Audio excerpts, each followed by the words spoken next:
जय मसीह की दोस्तों, इस विषय को समझे कि पवित्र आत्मा कभी भी यीशु की शिक्षाओं के बाहर आपको नहीं सिखाएगा। पवित्र आत्मा कभी भी यीशु की शिक्षाओं के बाहर नहीं सिखाएगा आपको, ये बात ध्यान रखें।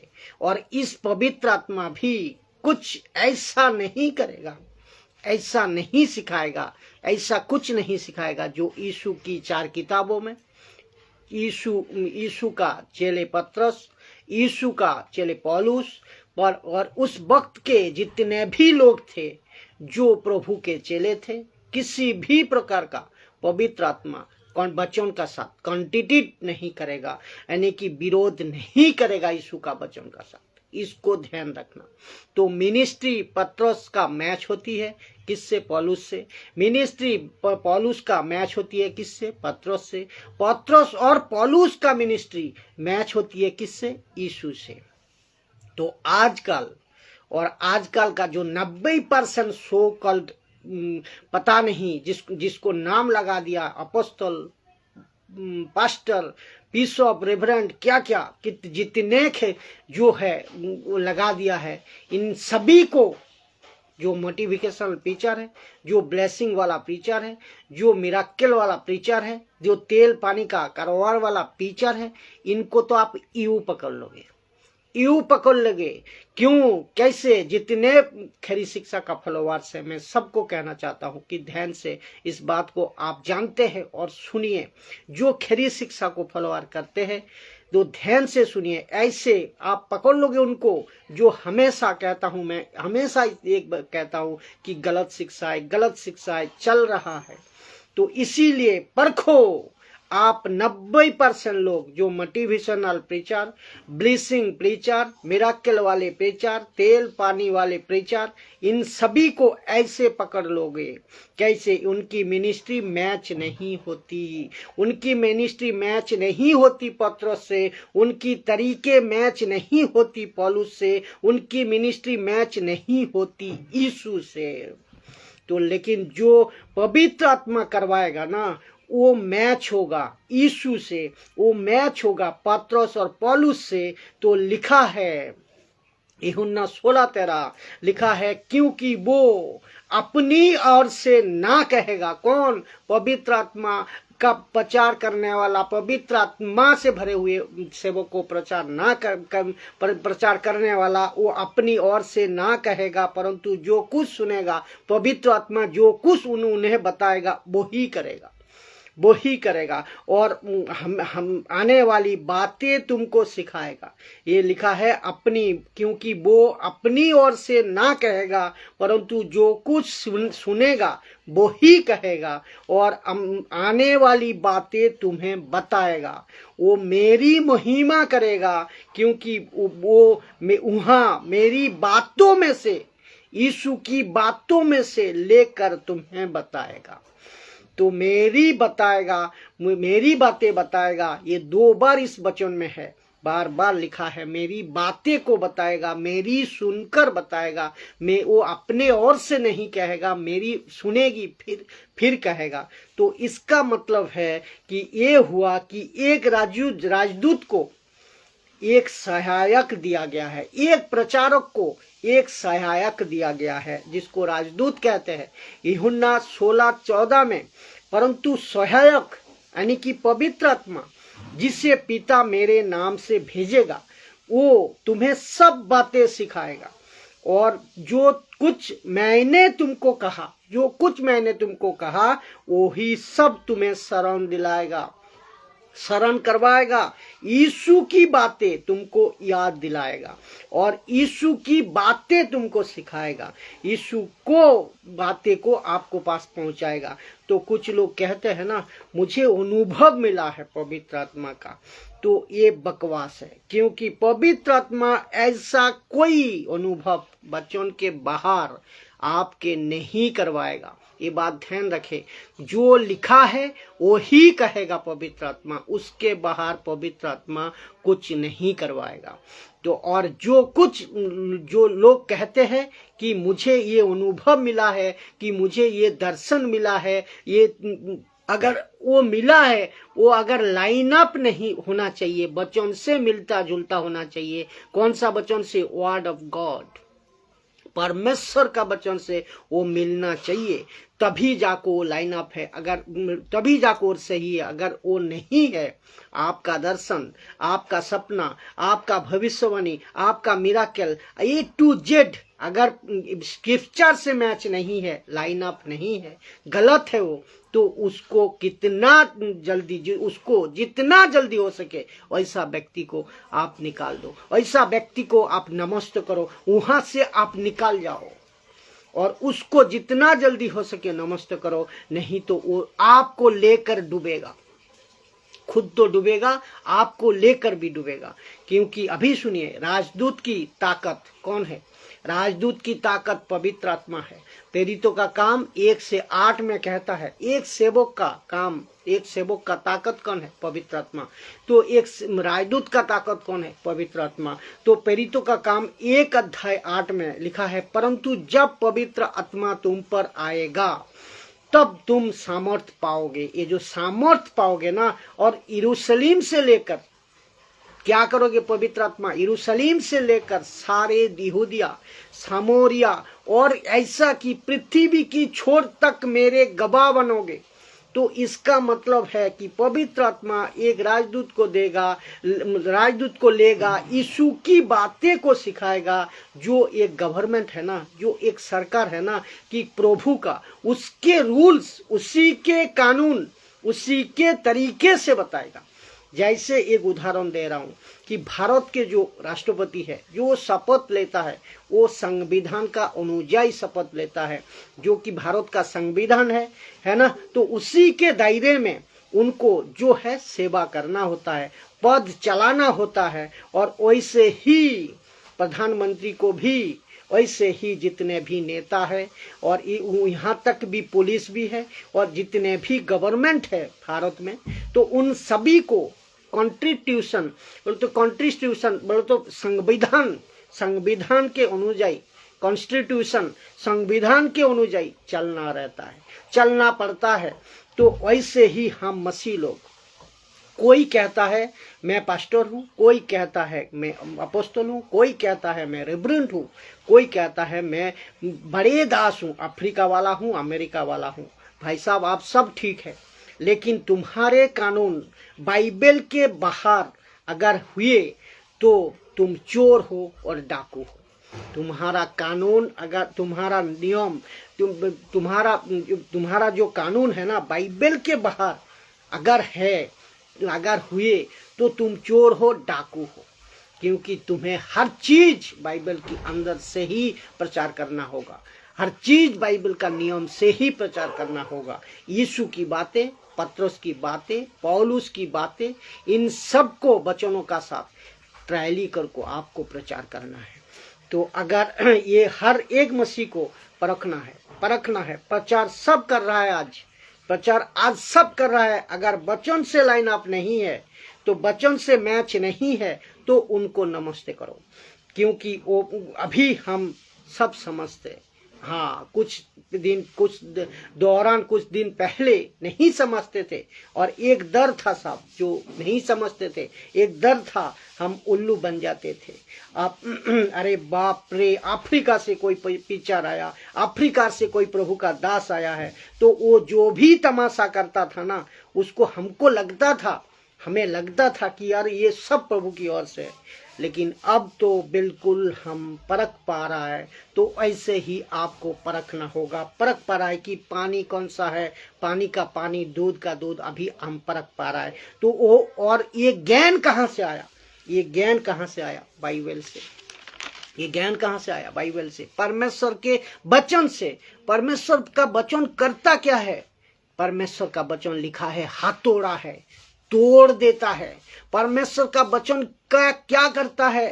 काट देता है। परमेश्वर का वचन क्या है? रोशनी है। परमेश्वर का वचन क्या है? पानी है, जो कि आपको साफ कर देगा, साफ कर देता है।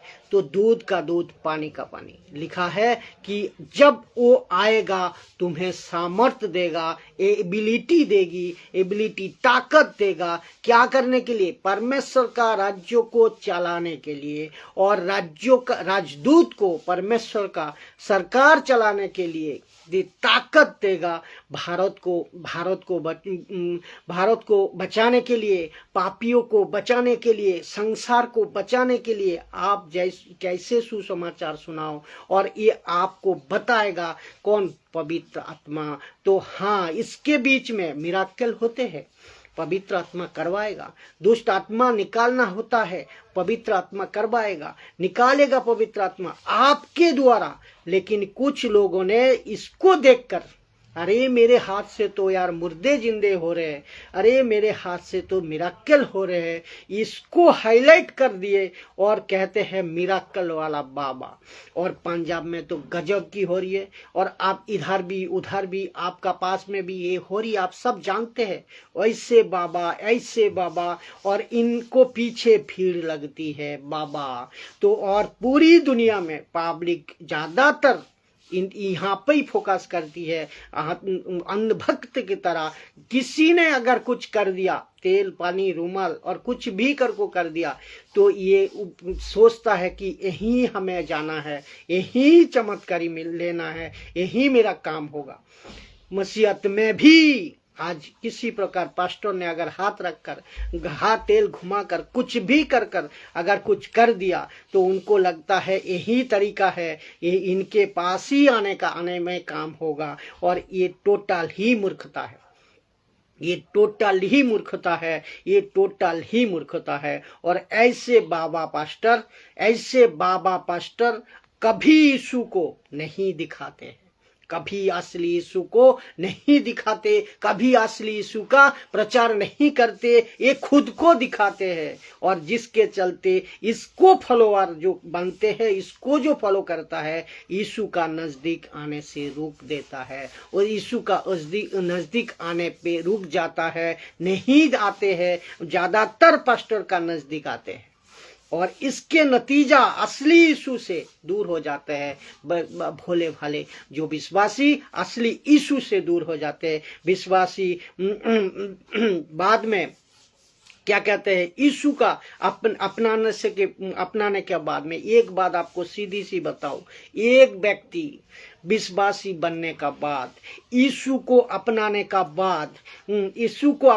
बाद, ये जो बीच वाले हैं ना, बीच वाले जो चुपके से घुस गए, आपका जो रिश्ता है ना पिता और पुत्रों का, आपका जो रिश्ता है ना पिता और बेटी का, तो उस रिश्ते को तोड़कर आपके साथ जोड़ लेते हैं, पास्टर का साथ जोड़ देते हैं, मिनिस्ट्री का साथ जोड़ देते हैं कि तुम मत जाओ बाप के पास, डायरेक्ट मत जाओ तुम बाप के पास। मुझे एक बात बताइए, आपका भी तो कोई बेटा होगा, आपका भी तो कोई बेटी होगी, कोई बच्चे होंगे, कई होंगे, लेकिन जो मुझे अभी देख रहे, मैं उनको भी कह रहा हूं, आपका भी तो बच्चे होंगे, आपका भी तो बेटा बेटी होंगे। तो डायरेक्ट आपके बच्चे डायरेक्ट आपसे पूछेंगे, नहीं क्या पड़ोसी का एंगल से पूछेंगे?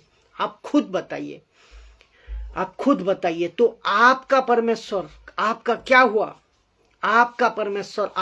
हुआ? रोमियो का किताब 8:14 में उन्होंने आपको क्या कहा? मुझे ले पलकपन का, यानी कि पिता अब्बा बुला, पवित्र आत्मा की ओर से पिता अब्बा बुला। चेलों ने जब पूछा, यीशु मुझे प्रार्थना सिखा, चेलों ने जब यीशु को पूछा मुझे प्रार्थना सिखाओ, तो यीशु ने क्या कहा?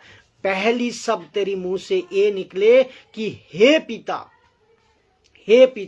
हे हमारे पिता। तो आप फादर, तो जब आपका बाप है तो आप डायरेक्ट मांगिए, ना बाप से। अभी कुछ बुद्धिजीवी लोग कहते हैं हम किसी को प्रार्थना निवेदन देते हैं तो आपको क्या तकलीफ है? हे भाई, मुझे कोई तकलीफ नहीं है, आप बस अपने परमेश्वर पिता से वंचित हो जा रहे हो। ये बात आप समझ हो जाओगे अगर ऐसा करते रहोगे। क्योंकि ये उनकी चाल है, ये उनकी चाल है आपके पैसे लूटने की। आपके बात है ना, आपके बात है ना, तो हर को में सुन लीजिए कि जितने भी बड़े बड़े मिनिस्ट्री वाले, सो कल्ट बड़े बड़े पास्टर लोग, बड़े बड़े जो कि मैन ऑफ गॉड के कहते हैं, उनको जो भी कोऑर्डिनेटर है, उनका जो भी स्टाफ होते हैं ना, जब आपको ये अप्रोच करता है कि प्रभु के बड़े दास मिनिस्ट्री में, प्रभु के बड़े दास के मिनिस्ट्री में आप इतना फंड भेज दो, इतना पैसा भेज दो, इतना ऑफरिंग भेज दो, आपके लिए मैं प्रार्थना वहां से प्रार्थना करूंगा कि आपका नौकरी, आपका बच्चे का, आपका स्कूल कॉलेज बच्चे का, और आपका बच्चे का शादी, A to Z सब अच्छा होगा। आप इतना ऑफरिंग भेज दो। ये बहुत बड़ा चाल है, ये बहुत बड़ा जाल है, और उसमें आप फंस जाओगे। और कुछ लोग तो फंस गए हैं। मैं आपको एक सलाह देता हूं, अगर ठीक लगे तो लेना, नहीं लगे तो नहीं लेना, कोई बात नहीं। लेकिन मैं आपको ठीक करने वाला कौन हूं? ठीक करेगा आपको प्रभु। तो आपको न्याय के दिन मैं आपको ये बात बताऊं कि न्याय के दिन आपको पता चली जाएगा कि आपकी मेरी बातें, आज की जो मेरी बातें हैं, कितनी सच्ची थी। कि उतना पैसा आप उनको देने के बजाय आप राह चलते किसी गरीबों को खाना खिला दीजिए, और अपने घर पे दरवाजा बंद करे और खुद प्रभु से प्रार्थना करे, अपने पिता से मांगे, अपने पिता से प्रार्थना करे, अपने बाप से प्रार्थना करे। लेकिन आप अपना पैसा उनको मत दीजिए, बर्बाद मत करो। और मैं आपको अभी बता देता हूं, राजदूत की बात हो रही है तो राजदूत की बात हो रही है, तो चलते इसको आप सुनिए। बोल रहा हूं कि राजा है तो उसका राज्य है, राजा है तो उसका राज्य है, राज्य है तो उसका कोई नियम है, राज्य है तो उसका नियम है। और नियम अगर है तो राज्य का जो राजदूत का काम है ना, वो नियम के अनुसार प्रचार करे, ये नियम के अनुसार प्रचार करे। इसके लिए मैं बोल रहा हूं कि ऊपर बैठा परमेश्वर के पास में कोई फेवरेट स्पीचर नहीं है। ये बात को ध्यान रखे, ऊपर बैठा परमेश्वर पिता के पास में कोई फेवरेट स्पीचर अलग से नहीं है, ऐसा तो बाइबल में नहीं है। अगर ऐसा जिस दिन हो गया, यानी कि किसी ने बोल दिया कि ऊपर बैठा परमेश्वर के पास में ए लेवल का स्पीचर है, बी लेवल का स्पीचर है, सी लेवल का स्पीचर है, तो वो व्यक्ति एक नंबर का झूठा है।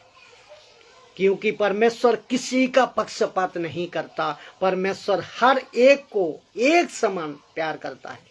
ये बात ध्यान रखे। परमेश्वर मेरा प्रार्थना भी सुनेगा, परमेश्वर आपका भी प्रार्थना सुनेगा। कोई मेरे से भी बड़ी होता है, क्योंकि कुछ कहते हैं ना, याकूब की किताब 5 अध्याय 16 से 17 का वचन अनुसार अलग, इसका अलग मतलब, ये वचन है अलग लेकिन इसने बताया अलग, तो अलग मतलब निकालते हैं। बोलते हैं धर्मी जन का प्रार्थना की प्रभाव में बहुत कुछ हो सकता है। क्या तुम धर्मी नहीं हो? एक विश्वासी, तुम धर्मी नहीं हो? बिल्कुल धर्मी हो। तो क्यों आपको किसने कहा कि आप धर्मी नहीं है? यीशु की धार्मिकता में हम सब धर्मी है। और किसने कहा कि तुम जिसको प्रार्थना निवेदन देते हो वो बहुत बड़ा धर्मी है? ये कहाँ लिखा है? तो तुम जहां इतने पैसे देते हो तो देने के बजाय देना बंद करो, क्योंकि अभी आपको अकेल आ गई होगी। तो देखिए, जो प्रार्थना में बड़े बड़े दास है, अफ्रीका वाले, अमेरिका वाले, भारत वाले, जो भी दास हुए बड़े बड़े, वहां बैठकर जो प्रार्थना करते हैं ना, आप वही प्रार्थना अपने घर पे करें, बैठकर खुद प्रभु के पास, तो आपकी भी जरूरत पूरी होगी, आपकी भी परमेश्वर प्रार्थना सुनेगी, लेकिन उनकी नहीं सुनेगी। क्योंकि ऐसे कोई कॉन्सेप्ट ऊपर है ही नहीं। ऐसे कोई कंसेप्ट ऊपर है ही नहीं जो किसी और के प्रार्थना से कि किसी और के प्रार्थना में आपको प्रार्थना सुनेगी, आपका प्रार्थना सुनेगी, ऐसा कोई कंसेप्ट नहीं है। तो आप खुद प्रार्थना करें, क्योंकि रिश्ता नहीं था वहां पर ओल्ड स्टेटमेंट में। हाँ, एक बात को समझे, क्योंकि रिश्ता ओल्ड स्टेटमेंट में नहीं था। ओल्ड स्टेटमेंट में बाचा के लहू नहीं थे, उन लोगों के लिए लहू बहाया हुए लोग नहीं थे ओल्ड स्टेटमेंट में। लेकिन न्यू स्टेटमेंट में जब लहू बहा दिया गया, पर्दा फट चुका है, रिश्ता बदल चुका है, जो उड़ाऊ पुत्र था वो आ चुका है, तो वो सुअर का खाना क्यों खाए? वो सुअर का खाना क्यों खाए जो अभी बाप ने बना कर रखा है ना टेबल पर, उससे खाओ। यीशु ने आपको बेटा कहा है, यीशु ने आपको दोस्त कहा है, यीशु ने आपको क्या नहीं कहा है, यीशु ने आपको दुल्हन कहा है, यीशु ने आपको अपना कहा है। यहाँ तक कि यीशु ने कहता है तुम मेरी देह हो तो मैं तुम्हारी सर हूं। तो यीशु को छोड़ अब तुम लोग उन सभी को क्यों प्रार्थना निवेदन भेजते हो, क्यों प्रार्थना देते हो? यार ये तो हद हो गई यार। तो खुद को प्रार्थना करना है, खुद प्रभु का पास बैठना है, खुद अपना परेशानी, खुद अपना चार्ज, खुद अपना मिनिस्ट्री, खुद अपना सिचुएशन को सब बदलने वाला यीशु है। तो खुद बैठे यीशु का पास और खुद प्रार्थना करे, किसी को प्रार्थना निवेदन देने की जरूरत नहीं है एक विश्वासी बनने का बाद। जय मसीह। खूब शेयर करें वीडियो को।